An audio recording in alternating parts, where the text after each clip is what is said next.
Welcome to ప్రజా television news bulletin ముందుగా headlines. Police స్టేషన్లో రైతులను కూర్చోబెట్టి యూరియా టోకెన్లు పంపిణీ.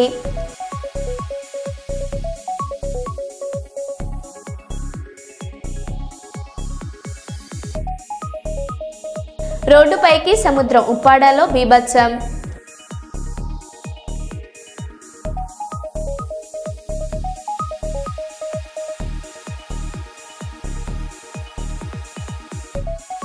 హైదరాబాద్లో నీళ్లు కలిసిన పెట్రోల్ను కొట్టిన బంకు సిబ్బంది.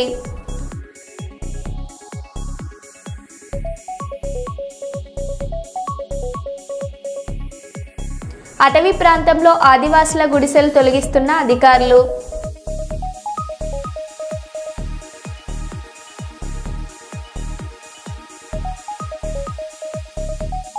పోత్కపల్లిలో 4 కిలోల గంజాయి పట్టివేత.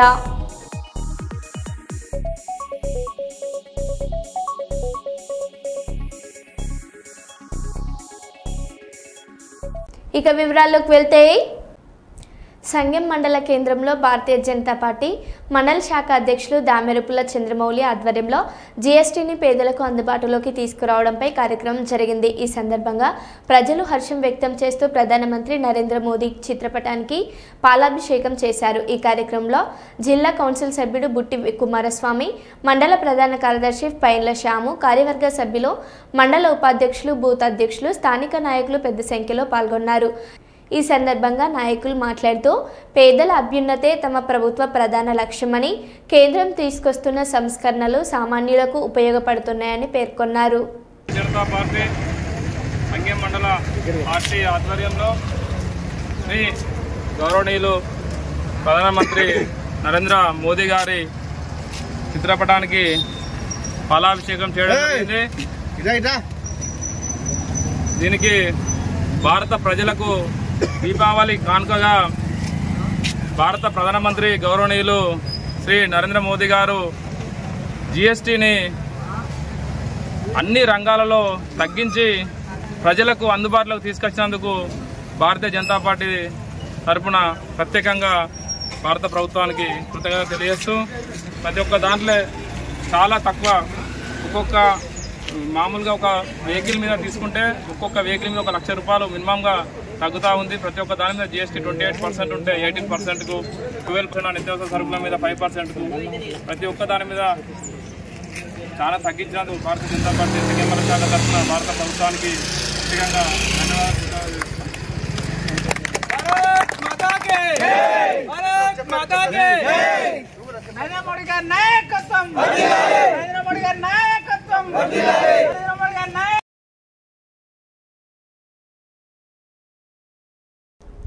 రాష్ట్ర పరిశ్రమలు, వాణిజ్యం మరియు ఫుడ్ ప్రాసెసింగ్ శాఖ మంత్రి టీజీ భరత్, కర్నూలు ఎంపీ బస్తిపాటి నాగరాజు సంయుక్త ఆధ్వర్యంలో శనివారం కర్నూలు నగరంలోని సెయింట్ జోసెఫ్ డిగ్రీ కళాశాలలో జాబ్ మేళా ఘనంగా నిర్వహించారు.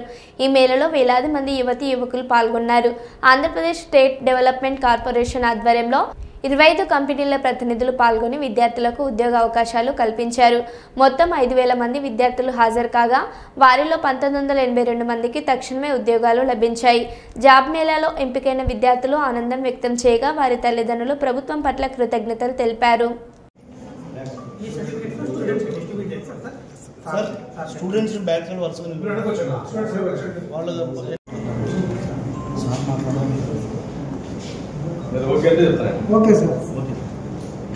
ఈరోజు కర్నూలు పట్టణంలో సెయింట్ జోసెఫ్ డిగ్రీ కాలేజీలో, ఎందుకంటే గతంలో కూడా నేను ఇక్కడ చదువుకొని ఈ కాలేజీ విద్యార్థిగా నేను బయటపడ్డాను.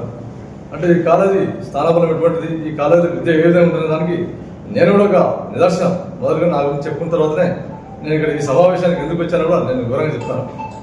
ఈ కాలేజీ నుంచి నేను బాగా చదువుకొని ఇక్కడ నేర్పించినటువంటి నైపుణ్యంతోనే ఈరోజు మెంబర్ ఆఫ్ పార్లమెంట్గా ఎదిగి ఈరోజు ఒక ఎంపీ హోదాలో మా కాలేజీ, మాకు జన్మనిచ్చినటువంటి కాలేజీ, నేను ఈ స్థాయికి ఎదిగినంత అటువంటి కాలేజీలో ఈరోజు ముఖ్యంగా నేను రావడానికి ఉద్దేశం ఏమంటే, మోదీ గారు ప్రత్యేకంగా మన ఆంధ్రాకి ఇవ్వాలని చెప్పేసి సెమీ కండక్టర్ యూనిట్ ఇవ్వడం జరిగింది. అందులో భాగంగా నేను గౌరవ ముఖ్యమంత్రి వర్యులకు ఒక ఎంపీగా నేనైతేనేమి, పారిశ్రామిక మంత్రి అయినటువంటి భరత్ గారు కూడా కర్నూలు ఖచ్చితంగా సెమీ కండక్టర్ల పరిశ్రమ రావాలని చెప్పేసి గట్టి ప్రయత్నాలు చేస్తా ఉన్నాం.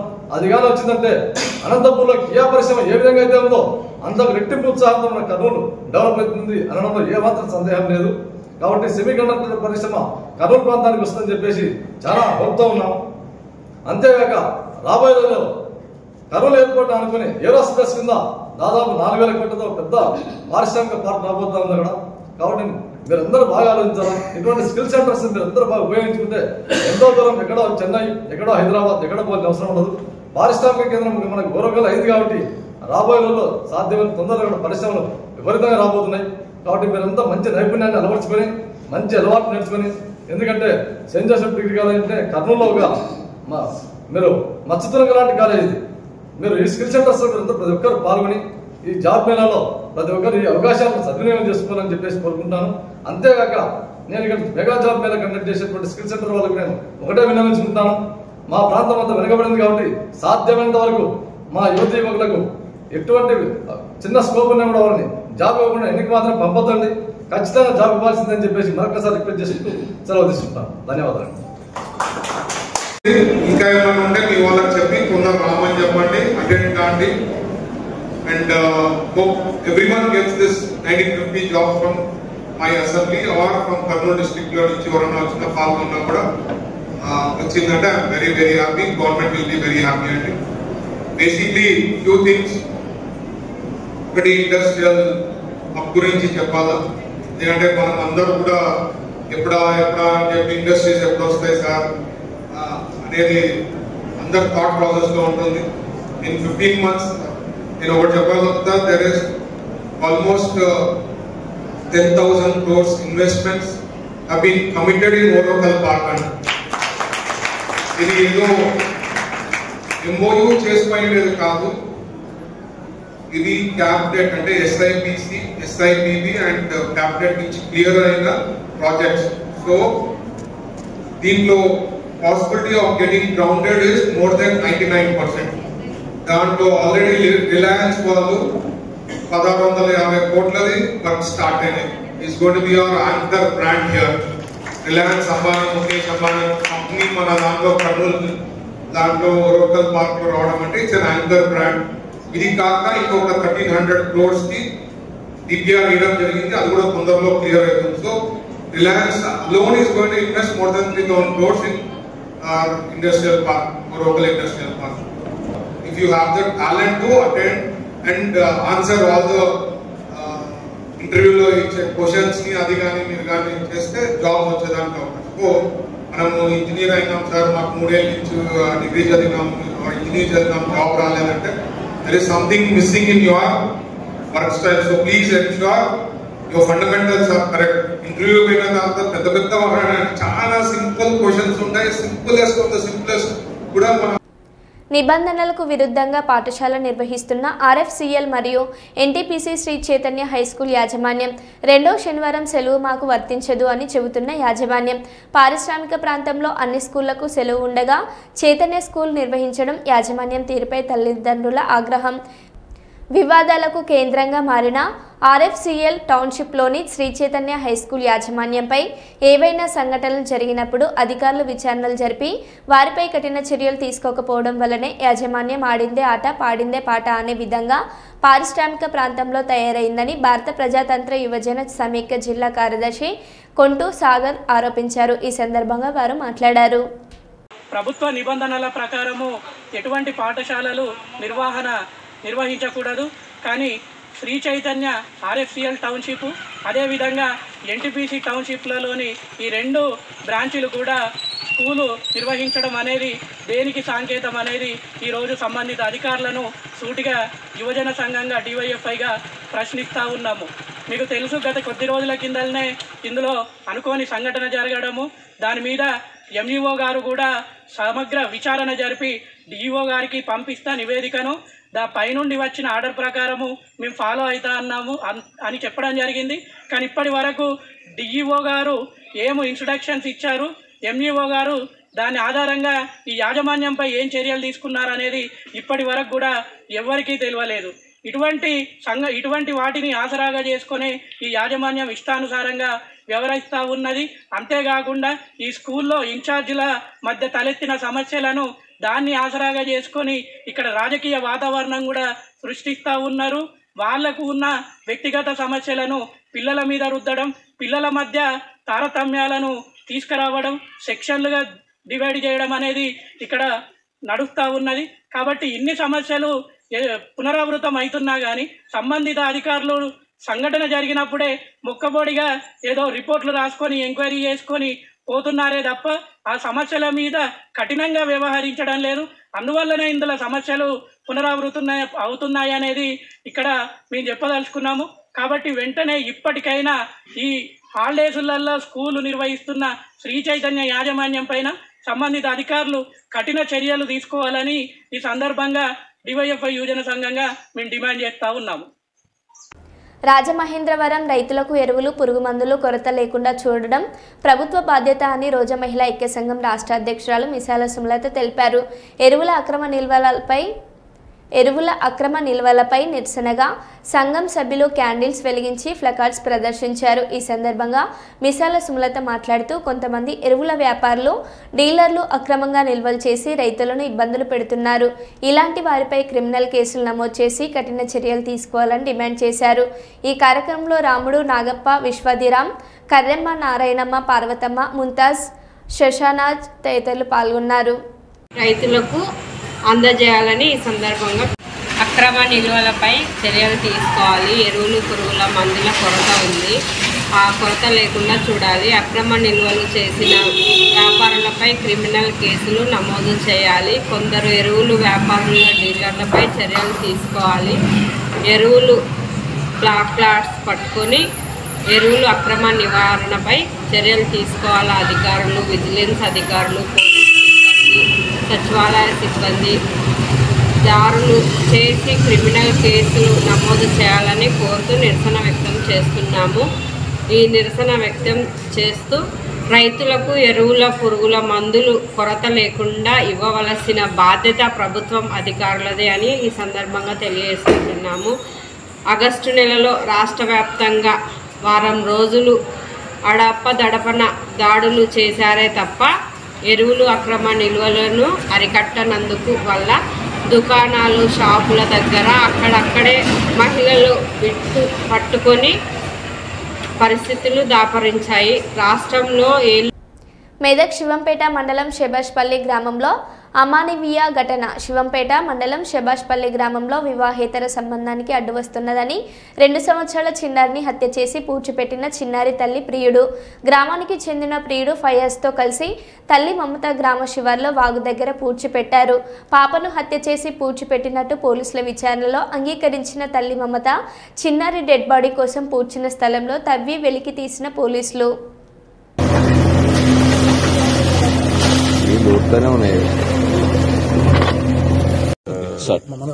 శివంపేట మండలము శబాష్పల్లి గ్రామానికి చెందిన బంటు రాజు అని చెప్పేసి గత మే నెలలో కూతురు మమత, ఆమె కూతురు అంటే మనవరాలు ఇద్దరు కూడా తనుశ్రీ అని చెప్పేసి ఇద్దరు కూడా మిస్సింగ్ అయిండ్రు అని చెప్పేసి ఒక కంప్లైంట్ ఏంటంటే మాకు మిస్సింగ్ కంప్లైంట్ ఇవ్వడం జరిగింది.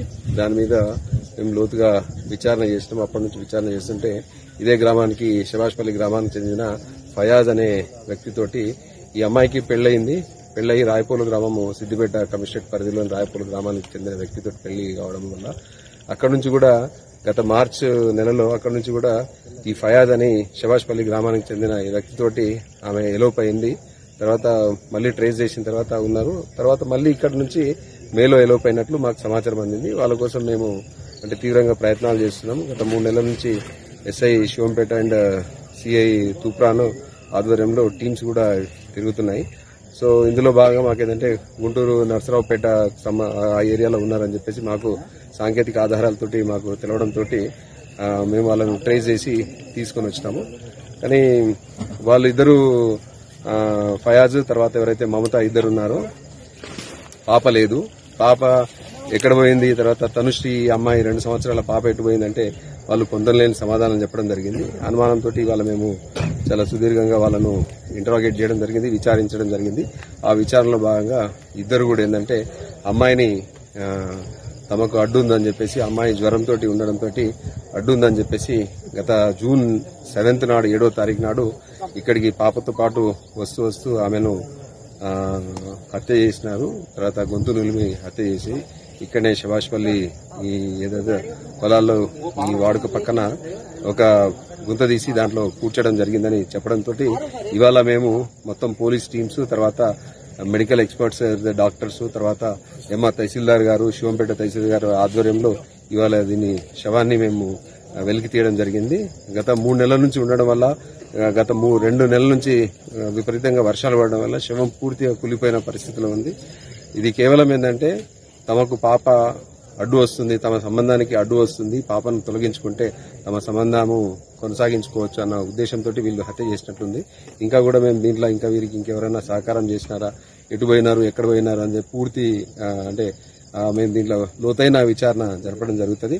సో ఈ కేసుని వెలికి తీయడంలో అంటే బాగా కృషి చేసిన శివంపేట ఎస్ఐ, తర్వాత తూప్రాన్ సిఐ గారు, వాళ్ళ టీంని కూడా మేము అభినందిస్తున్నాము. వీళ్ళను అంటే చట్టపరమైన చర్యలు తీసుకుంటాము అని. న్యూ మైసూర్ బేకర్ని ఆరంభించిన ఎమ్మెల్యే నాయన్ రాజేందర్ రెడ్డి 13వ తారీఖు 9వ నెల 2025 శనివారం రోజున న్యూ మైసూర్ బేకరీని old bus depot, Gokul plaza, Ramnagar, హన్మకొండలో ఎమ్మెల్యే నాయన్ రాజేందర్ రెడ్డితో కలిసి మహమ్మద్ గణేష్, మహమ్మద్ శంషాద్, మహమ్మద్ నజీర్లతో కలిసి న్యూ మైసూర్ బేకరీని రిబ్బన్ కట్ చేసి ప్రారంభించారు. ఎమ్మెల్యే బేకరీలోని తిను పదార్థాలను తీసుకొని అందరికీ పంచిపెట్టారు.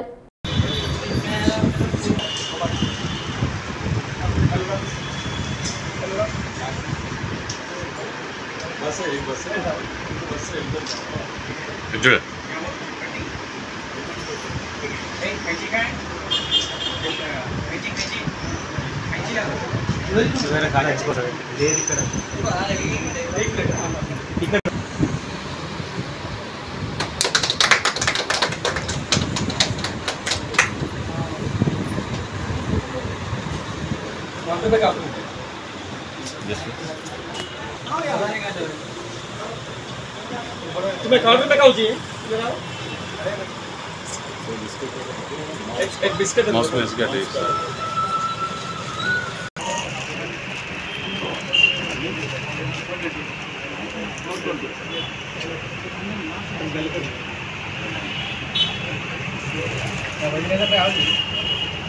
ముందు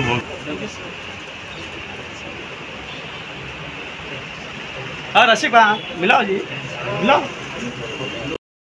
Kurnool C camp fitness gym యజమాని, జిల్లా body building association secretary Mateen Ahmed విలేకరుల సమావేశం నిర్వహించారు. ఈ సందర్భంగా ఆయన మాట్లాడుతూ ఈ నెల సెప్టెంబర్ 21 ఆదివారం రోజున భీమవరంలో జరగనున్న mister Andhra state level body building పోటీలలో ఉమ్మడి కర్నూలు జిల్లా బాడీ బిల్డర్లు పెద్ద సంఖ్యలో పాల్గొని తమ ప్రతిభను చాటాలని కోరారు.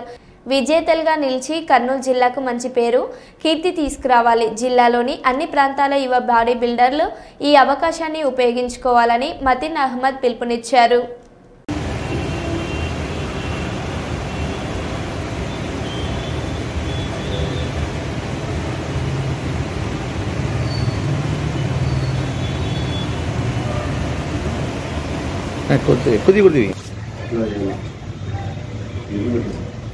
నేను తీస్తాను, నేను పెడతాను ఫోటో. ఒక నిమిషం.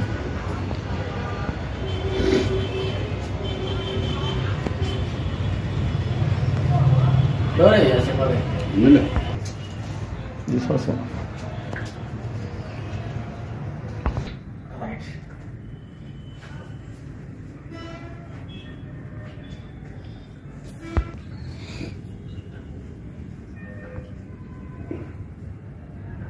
जिला body building association general secretary का నేను మతీన్ అహ్మద్.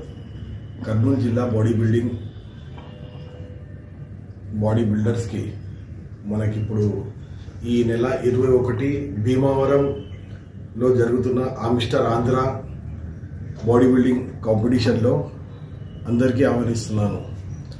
అలానే మన జిమ్ నుంచి ఫిట్నెస్ లాన్ నుంచి కాక మరికొన్ని కర్నూలులో ఉన్న జిమ్ల నుంచి కర్నూలు బిల్డర్స్ని 20 తారీఖు రాత్రిన భీమవరంకి వాళ్ళకి తీసుకువెళ్తున్నాము. అండ్ అందరికీ కూడా మేము ఈ కాంపిటీషన్ని ఆహ్వానిస్తున్నాము. Thank you. మీ మతీన్ అహ్మద్, కర్నూలు జిల్లా body building association general secretary. Kamareddy జిల్లా బీబీపేట మండల కేంద్రంలో యూరియా కోసం భారీగా రైతులు తరలివచ్చారు. సొసైటీ వద్ద పరిస్థితిని అదుపులోకి తేవడంతో సిబ్బంది విఫలమవడంతో చివరికి పోలీస్ స్టేషన్లోనే టోకెన్లు పంపిణీ చేయాల్సిన స్థితి ఏర్పడింది.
లో జరగబోయే గోదావరి పుష్కరాలకు ఇప్పటి నుంచే ఏర్పాట్లు ప్రారంభించాలని కార్మిక మైనింగ్ శాఖ మంత్రి వివేక్ వెంకటస్వామి అధికారులను ఆదేశించారు. చెన్నూరులోని గోదావరి నది తీరం మరియు పరిసరాలను జిల్లా కలెక్టర్ కుమార్ దీపక్, తహసీల్దార్, ఎంపీడీఓ, మున్సిపల్ కమిషనర్తో కలిసి పరిశీలించిన మంత్రి వివేక్ భక్తుల సౌకర్యార్థం కోసం ప్రత్యేక దృష్టి సారించాలని సూచించారు. పుష్కరాల సందర్భంగా భక్తులకు పార్కింగ్ స్థలాలు, తాత్కాలిక దుకాణాల స్టాలు, తాగునీరు, మరుగుదొడ్లు వంటి సౌకర్యాలను సమగ్రంగా కల్పించేందుకు తక్షణ ప్రణాళిక రూపొందించి సమర్పించాలని అధికారులను ఆదేశించారు. 27 జూలై నుంచి పుష్కరాలు జరుగుతాయి. ఈ గోదావరి పుష్కరాలు చెన్నూరు ప్రాంతం, చెన్నూరు సైడ్ ఇక్కడ చాలామంది భక్తులు, సుమారు 10 లక్షల భక్తులు వచ్చే సూచన ఉంది. ఈ భక్తులకు ఏ ఇబ్బంది లేకుండా వసతులు కల్పించాలని చెప్పి మొదలే ప్లానింగ్ చేయాలని ఈరోజు కలెక్టర్ గారు, నేను, మా చెన్నూరు నియోజకవర్గ నాయకులందరం కూడా ఇక్కడ రావడం జరిగింది. ఇక్కడ అసెస్ చేసి మనము ఎట్లా ఈ వచ్చే పుష్కరాలలో భక్తులకు సహకరించి, ఇక్కడ ఆల్రెడీ మొన్న 5 నెలల క్రితం వచ్చినప్పుడు ఒక మంచి శ్మశాన వాటిక కట్టాలని చెప్పి ఆలోచించి ఇక్కడ మల్లేశం గౌడ్ గారు చాలా పెద్ద మనసుతోని ఆయన ల్యాండ్ కూడా ఇవ్వడం జరిగింది. వారికి కంపెన్సేషన్ కూడా కలెక్టర్ గారు మొన్న శాంక్షన్ చేసి పేమెంట్ కూడా అయ్యింది. త్వరలోనే ఒక మంచి శ్మశాన వాటిక ఇక్కడ కట్టినప్పుడు ఇక్కడ ఎవరైతే మరణిస్తారో వారికి మంచిగా వారికి కార్యక్రమం కావడానికి ఒక మంచి శ్మశాన వాటిక ఇక్కడ కట్టించి, దాంతోపాటు ఈ అప్రోచ్ రోడ్ గోదావరికి ఏదైతే ఉన్నదో దీన్ని పకడ్బందీగా చేసేది అవసరం ఉన్నది. ఈ వర్షాకాలం తర్వాత ఈ రోడ్ కూడా పకడ్బందీగా చేసినప్పుడు వచ్చే పుష్కరాలలో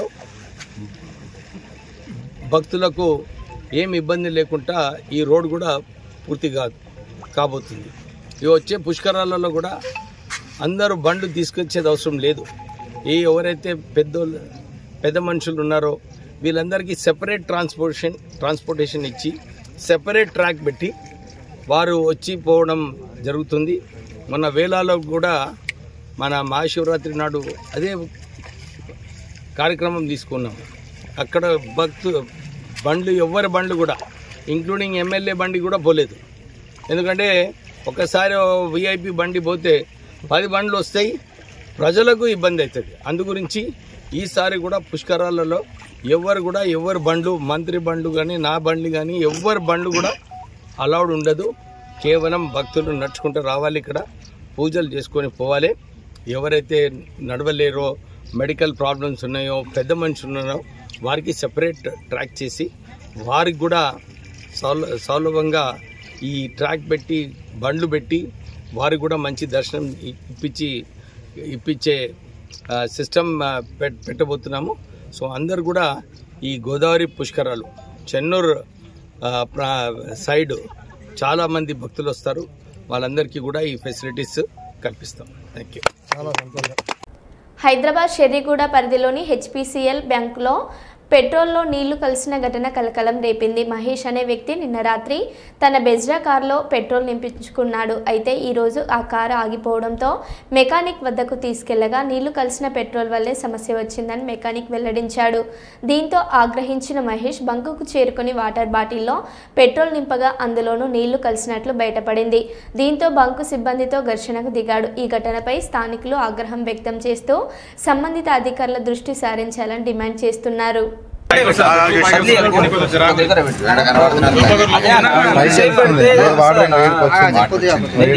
వాటర్ అయితే మనం ఇప్పుడు మొత్తం పెట్టిన చెయ్యి వాటర్ అయిందనుకో మన చెయ్యి ఆరదు. మేము కావాలంటే ఇప్పుడు ఏంది తీసుకొని సైడ్ పోయి మంట పెడతాం.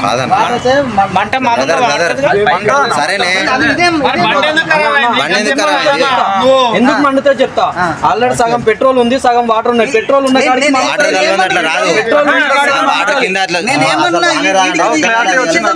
మరో బులెటిన్లో మళ్ళీ కలుద్దాం. Stay tune.